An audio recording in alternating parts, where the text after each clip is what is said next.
Hello. In my previous clip, I briefly introduced my studies titled as The Interactions Between Instincts and Intellect and Their Impact on Human Behavior that pertains to structure and function of the human mind, published in these 6 books. And there I said that in my next clip, which is this one, I would introduce my books and the 8-hour documentary that I have produced in one of my other 2 languages. The subtitle of this book is Meet Your Mind, Volume 1. This book disassembles the human mind into its individual parts for the first time. And we get to learn the properties, mission, and function of each mental force separately. And in this process, we come to learn that the mind of all humans ever born, those who are living and those who have lived before us, consists of 20 different mental forces, each of which has its own unique function. And all humans are equal to the same mental forces. However, the intensity and the strength of each of them varies from one person to another, number one, and also the strength of each of them also varies from one another within each person, number 2. And getting to understand this and learning how they interact with one another and what each of them longs for and why they do so helps us to understand and solve this everlasting mystery of what the subconscious mind is that has preoccupied the mind of every psychologist. And it still remains as a black hole, although it is exceedingly important in the life of each and every person, as we will see why. And this analysis, for the first time, enables us to solve that mystery. The second book is Meet Your Playful Mind, that pertains to humans' fun-loving nature. As Shakespeare says, to be human is to play. Meet Your Political Mind. People worldwide think that politics is a position for the few within each society and pertains to politics and politicians and governments. While that is also politics, but that's a very tiny portion of the world of politics. The real politics occur among ordinary people in their daily lives, as each tries to manipulate, to deceive, to lie to others, to impose their will and interest upon them against their will and their interest to advance their personal causes. And this is where real politics is applied. And based on that, you can never find any 2 humans at any capacity who relate to one another in total absence and vacuum of politicking, trickery, and deception. The only difference is that as the relationship among people get closer, the intensity of the politics applied becomes thinner, so to speak. It becomes less intense. And the more distant people are, the more politics and politicking, trickery and manipulation and imposition becomes more intense, more serious, more cold, calculated, and brutal. And when the objectives pursued are important enough, and if such means do not suffice to achieve the pursued objective, then people resort to violence, and therefore violence and wars are the extension of politics. And this is why Aristotle, 2,400 years ago, claimed that man is a political animal. And this book presents this aspect of politics that is largely ignored. Meet Your Spiritual Mind. This book introduces the organic roots of humans' inclinations towards spirituality that finds expression in different religions. And we get to learn what in religion renders so many people from all brands of religions so combative and so aggressive and even violent, and how it could be mitigated. Meet Your Artistic and Athletic Mind presents the organic roots of humans' love of arts. In this book, I have documented that for 40,000 years, humans throughout the world have been relishing fine arts, and yet it has never been articulated what in art attracts humans like magnet. This study reveals which of these 20 mental forces longs for not only art as a whole, but for which brand of art and why they do so. This understanding will enable all artists in all categories to understand what in the mind of their audiences attract them to their artistic creation, and thereby they will become more deliberate in creating their arts so that it will be more engaging to that particular now recognized mental force in the mind of the audiences, and therefore their artistic creation would become more captivating. Based on this understanding that I mentioned, I have divided arts into 3 distinct categories. One of them I have labeled as the rhythmic arts, that consist of music, poetry, dancing, many architectural work, and Persian rugs, and or alike tapestries. The presence of rhythm in these arts connects with one of the 17 instincts, which is the instinct of rhythm inside humans, and the rhythm in art satisfies that particular instinct, and the process of that pleasing the instinct is what we experience as pleasure and satisfaction. And then another category of art I have labeled as imitative arts, that consist of painting, sculpture, the art of storytelling in way of screenplays, novels, the art of acting, film production, theaters. In this category of art, artists use their talent and experience and creativity to artistically imitate that which already exists. When someone paints a picture of a cat, a flower, a fruit, or portrait, or what have you, they are imitating these objects that already exist. And the same applies for sculptures, and the same applies for writing stories, because stories are nothing other than imitations of real events that occur from humans' interactions.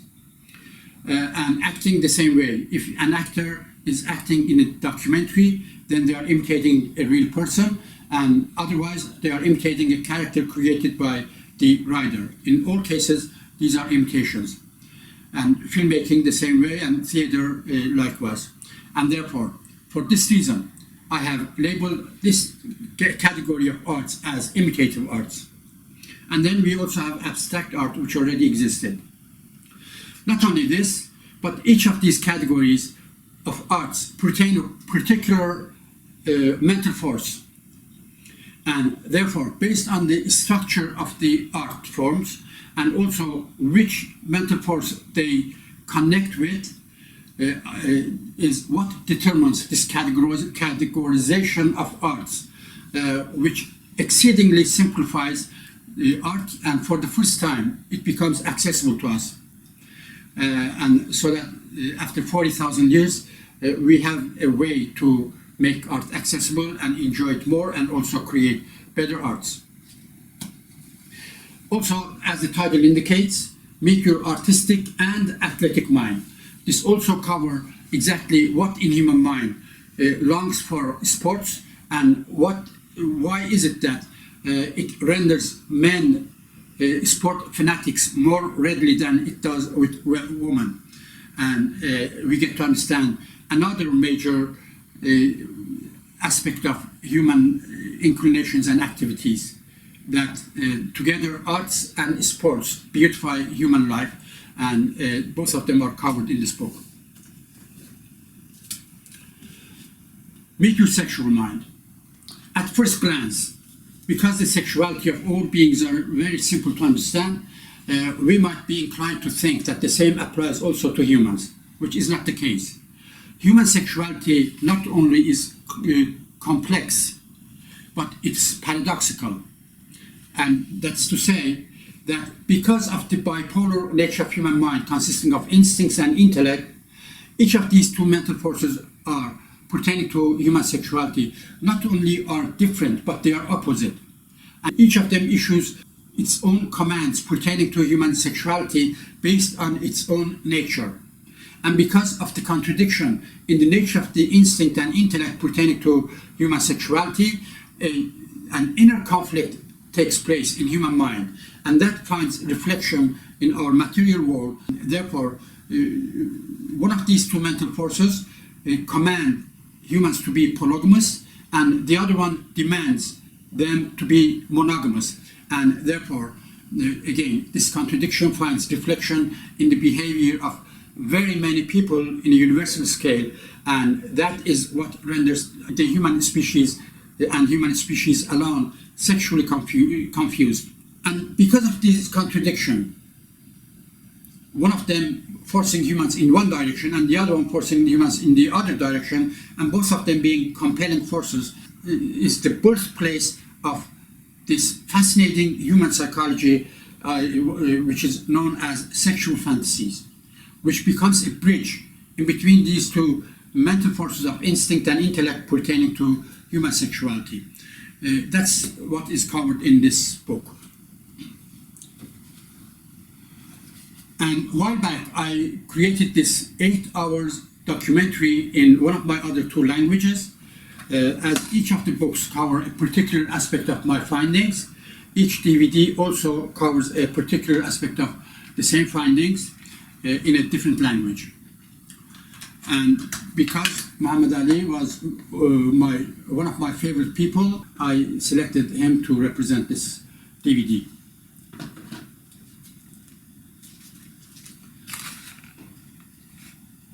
What I have shared so far with you within these 2 clips is a tiny portion of what this study has to offer.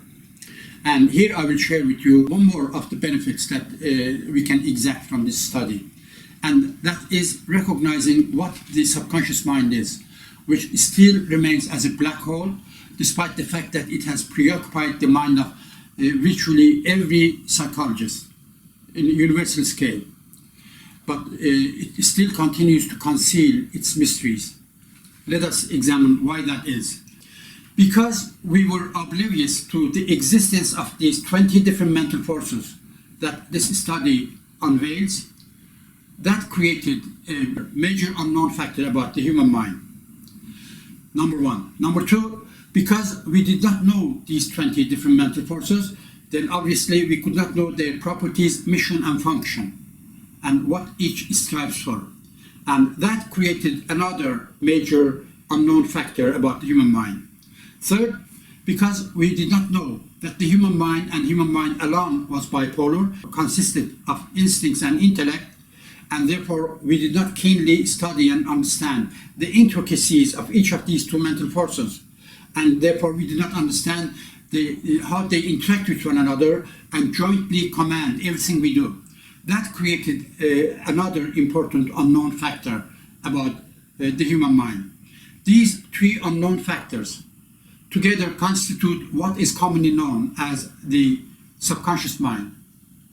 And when you get to know these 20 different mental forces, understand their properties, mission, and function, and understand the intricacies of the bipolar nature of the human mind, and then, and not 1 minute before that, your subconscious mind gets elevated to a conscious level and immediately becomes accessible to you. To better understand the subconscious mind, maybe use of a physical example might be helpful. As we know, the human body consists of various internal organs. In the eyes of your imagination, for some reason, imagine that the humankind, the lay people and doctors alike, were not aware of the existence of these internal organs, and therefore neither doctors nor lay people would know that there is such a thing as a heart or digestive system or respiratory system, kidneys, bladder, the hormonal glands, and all the rest of them. And that would become another unconscious, another unknown factor about humans, just the same way as the subconscious mind is.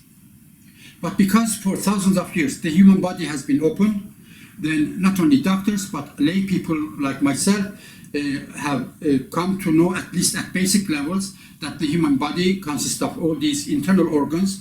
Not only that, but we understand the function of each, and we also understand how they interact together and keep us alive. Each of these internal organs does its own thing, devoid of our will. We have no say in our heartbeat or breathing or how our kidneys work and all the rest of them. As I said, each of them does its own thing. The same thing applies also to our subconscious mind. Each of these 20 mental forces does its own thing. And in the absence of our consciousness and will. And therefore, they function based on their own nature. They create our moods and feelings. They brand our reasoning pertaining to everything that we face in our daily lives. And they make our decisions for us, and they dictate the terms, and we act accordingly. But when you come to know about the things that I just shared with you, then it becomes your subconscious mind immediately rises to a conscious level and immediately becomes accessible to you. And from that point on, not only you will not be managed by your mind, but you will manage your mind. And in the process of the function of your subconscious mind, as I will share with you shortly, many times all those functions take place in the absence and vacuum of the application of your intelligence. And that's when we make mistakes. Let us examine why we make mistakes. To understand that, we need to go back to the bipolar nature of human mind that consists of instincts and intellect. The instinctive portion of the mind consists of 17 different instincts. The intellect portion divides into two segments based on my studies. I have labeled one of them as the utilitarian intellect and the other as moral intellect. So we have 17 instincts, two segments of the intellect, that's 19, and then we also have willpower that makes it 20 different mental forces. Again, I cannot stress this enough. The same 20 mental forces govern each and every human ever born.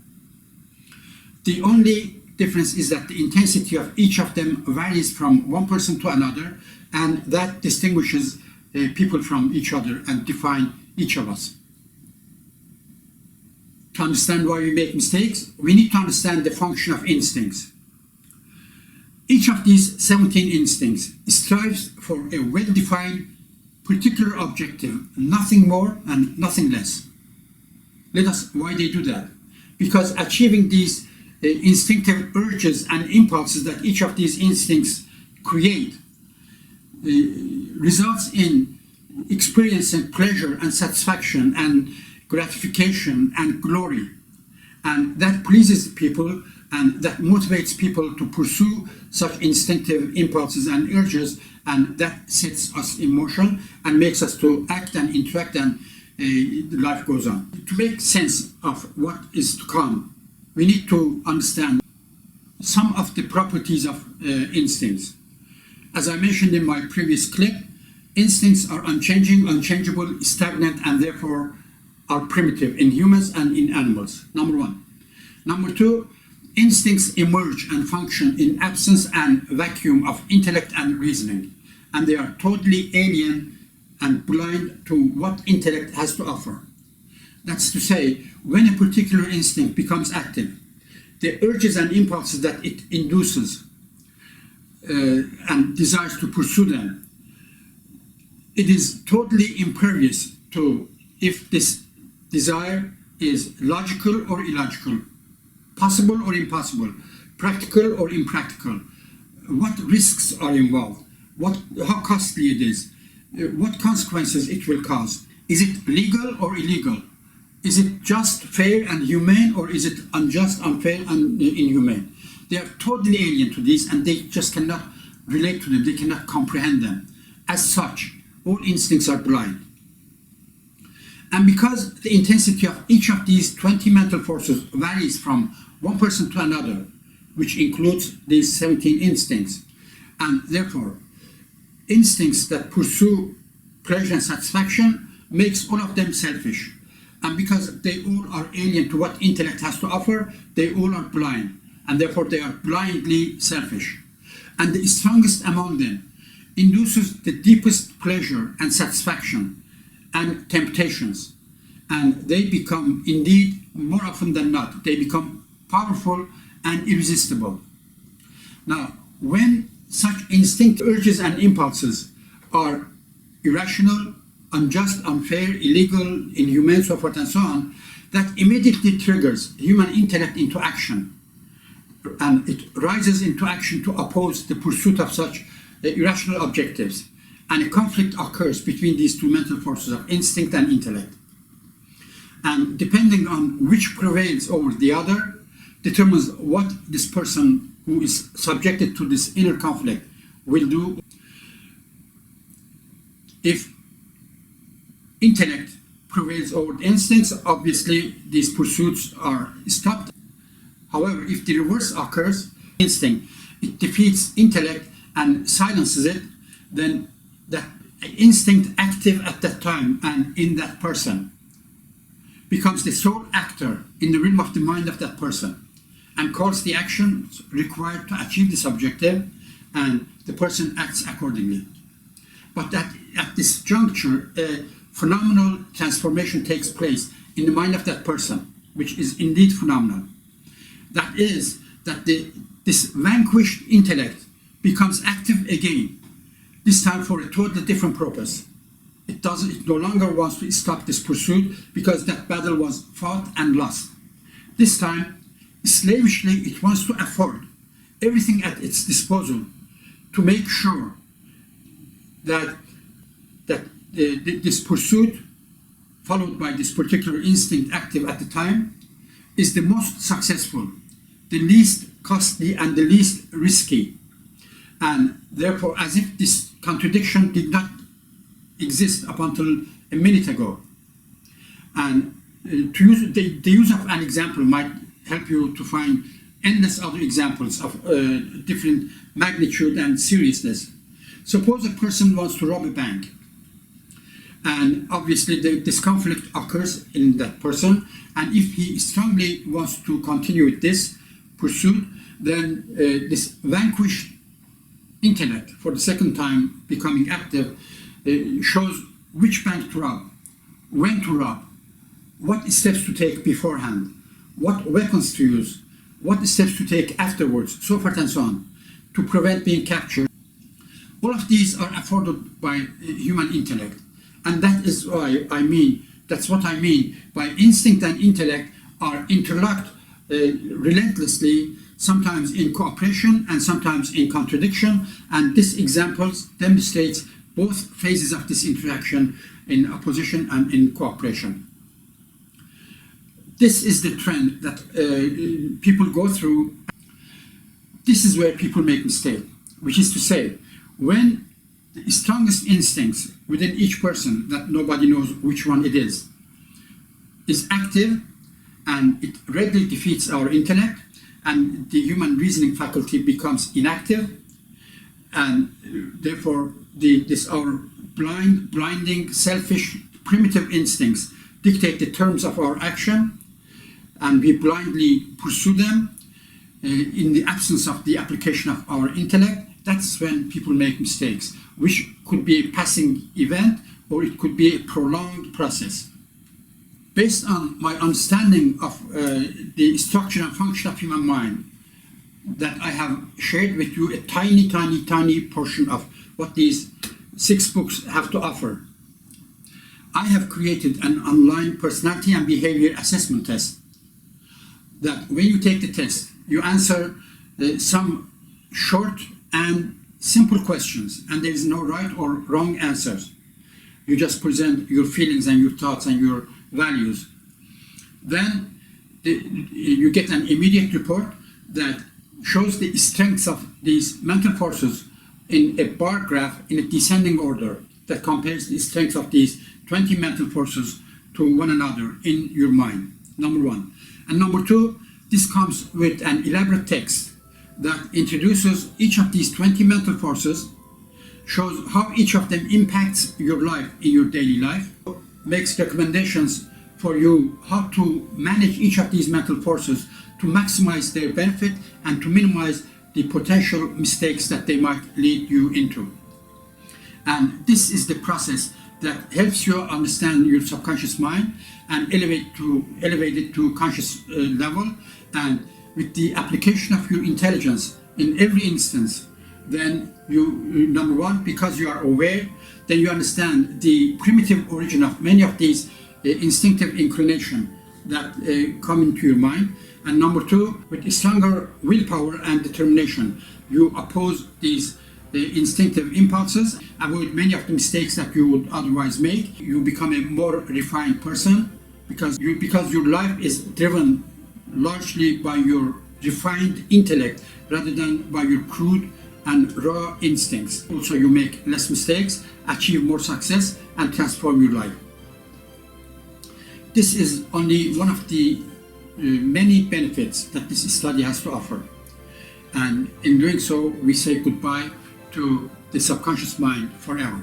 The system is capable of elevating the ambient human intelligence, wisdom, and happiness to higher levels in a universal scale. In my next clip, I will introduce this test and I will compare that to the three most popular of these existing tests in the market for you to see how much more scientific my findings and my test is as compared to the very best and most successful of these tests. Thanks again for watching.